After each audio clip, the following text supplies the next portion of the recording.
Hi friends, welcome to my channel Smart Study with SN. Today we discuss କ'ଣ ଭାରତୀୟ ସଂସ୍କୃତିକୁ ବୌଦ୍ଧ ଧର୍ମ ଓ ଜୈନ ଧର୍ମ ଅବଦାନ। ଆମେ ଏବେ ଜୈନ ଧର୍ମର ଭାରତୀୟ ସଂସ୍କୃତି ପ୍ରତି ଅବଦାନକୁ ବର୍ଣ୍ଣନା କରିବା ବା ଆଲୋଚନା କରିବା।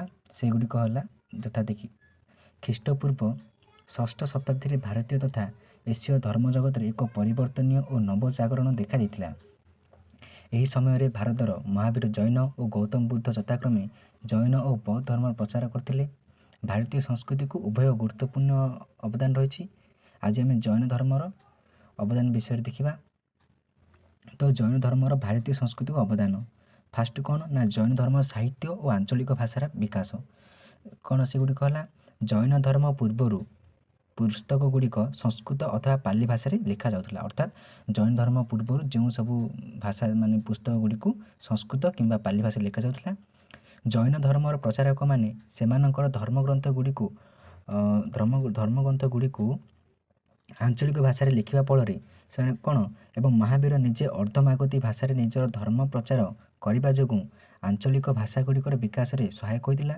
କ'ଣ ଲେଖା ହେଇଛି ନା ଜୈନ ଧର୍ମର ପ୍ରଚାରକମାନେ ସେମାନଙ୍କ ଧର୍ମଗ୍ରନ୍ଥଗୁଡ଼ିକୁ କ'ଣ ଆଞ୍ଚଳିକ ଭାଷା ଓ ମହାବୀର ନିଜେ ଜୈନ କ'ଣ ଅର୍ଦ୍ଧମାଗଧୀ ଭାଷାରେ ନିଜ ଧର୍ମ ପ୍ରଚାର କରିବା ଯୋଗୁଁ ଆଞ୍ଚଳିକ ଭାଷାର ଗୁଡ଼ିକର ବିକାଶ ସହାୟକ ହୋଇଥିଲା।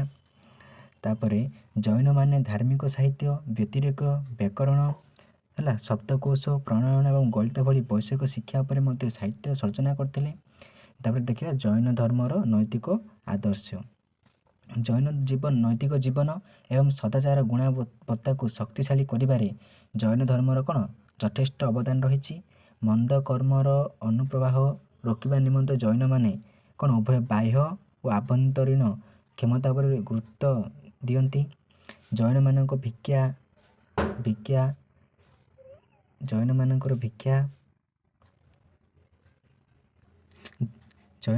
ଭିକ୍ଷା ଉପବାସ ଖାଦ୍ୟର ପରିମାଣକୁ ପର୍ଯ୍ୟାୟକ୍ରମେ କମାଇବା ଦୁଗ୍ଧ ଓ ଦହି ଘୃତ ମିଠା ପ୍ରଭୃତି ଗୁଡ଼ିକ ଭୋଜନ ବର୍ଜନ କ'ଣ ଏସବୁ ବାହ୍ୟ ସଂଯମତା ହୋଇଥିବା ବେଳେ ନମ୍ରତା ସେବା ଅଧ୍ୟୟନ ଧ୍ୟାନମଗ୍ନ ପାପ ପ୍ରକ୍ଷାଳନ ନିମନ୍ତେ କୃଚ୍ଛ ସାଧନା ଆଭ୍ୟନ୍ତରୀଣ ସଂଯମତାର ଅନ୍ତର୍ଭୁକ୍ତ। ଜଣେ ବ୍ୟକ୍ତିର ଆଧ୍ୟାତ୍ମିକ ଉତ୍ତରଣ ସକାଶେ ତିନୋଟି ସାଧନାର ଆବଶ୍ୟକ। ସେ ତିନୋଟି ସାଧନା କ'ଣ କ'ଣ ଦେଖିବା ସେଗୁଡ଼ିକ ହେଲା ତ୍ରିରତ୍ନ ଗୁଡ଼ିକ କ'ଣ ନା ସତ୍ ବିଶ୍ୱାସ ସତ୍ ଜ୍ଞାନ ଓ ସତ୍ କର୍ମକୁ ଆଦିଙ୍କୁ ତ୍ରିରତ୍ନ କୁହାଯାଏ। ନେକ୍ସଟ ଆମେ ଦେଖିବା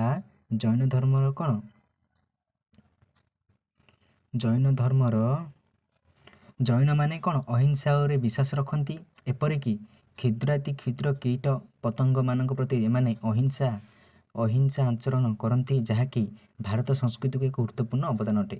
ତ ଜୈନ ଧର୍ମର ଏକ ଅବଦାନ ମଧ୍ୟରେ ଅହିଂସା ହେଉଛି ଭାରତ ସଂସ୍କୃତିକୁ ଦିଆଯାଇଥିବା ଏକ ଗୁରୁତ୍ୱପୂର୍ଣ୍ଣ କ'ଣ ଅବଦାନ। ଜୈନ ଧର୍ମର ସୃଷ୍ଟି ଓ ନିର୍ମାଣ ତତ୍ତ୍ୱ। ଜୈନମାନେ କ'ଣ ଐଶ୍ୱରିକ ଶକ୍ତିରେ ବିଶ୍ୱାସ କରନ୍ତି ନାହିଁ। ସେମାନଙ୍କ ଦର୍ଶନରେ ମନୁଷ୍ୟ ସ୍ୱଚେଷ୍ଟା ବଳରେ ଏବଂ ସଦାଚରଣ ମାଧ୍ୟମରେ କ'ଣ ଈଶ୍ୱରଙ୍କୁ ଉତ୍ତୀର୍ଣ୍ଣ ହୋଇପାରିବ। ଆଉ ଜୈନମାନେ କ'ଣ ଏକେଶ୍ୱରବାଦ ଉପରେ ବିଶ୍ୱାସ ରଖନ୍ତି। ତାପରେ ଜୈନ କଳା ଭାସ୍କର୍ଯ୍ୟ ଏବଂ ସ୍ଥାପତ୍ୟ।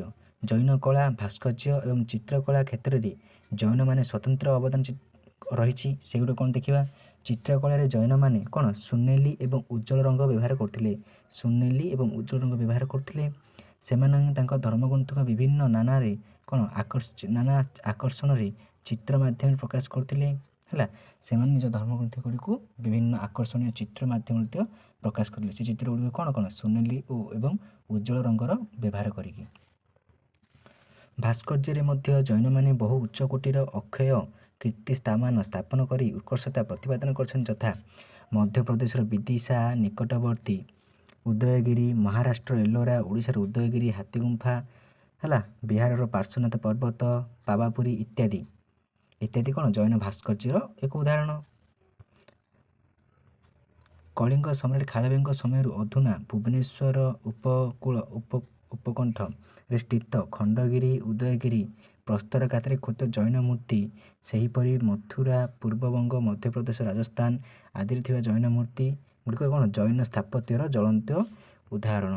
ଜୈନମାନେ ଆଧ୍ୟାତ୍ମିକ କ୍ଷେତ୍ର ବ୍ୟତୀତ ଭାଷା ସାହିତ୍ୟ ଦର୍ଶନ କଳା ସ୍ଥାପତ୍ୟ ଭାସ୍କର୍ଯ୍ୟ ଆଦି କ୍ଷେତ୍ରରେ ଏହା ଭାରତୀୟ ସଂସ୍କୃତିକୁ ବୃଦ୍ଧିମନ୍ତ କରିଥିଲା। ତ ଇଏ ଥିଲା ଜୈନ ଧର୍ମର ଅବଦାନ।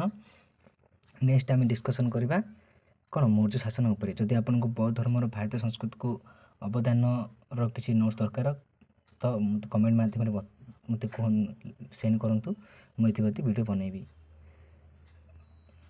Thank you watching this video.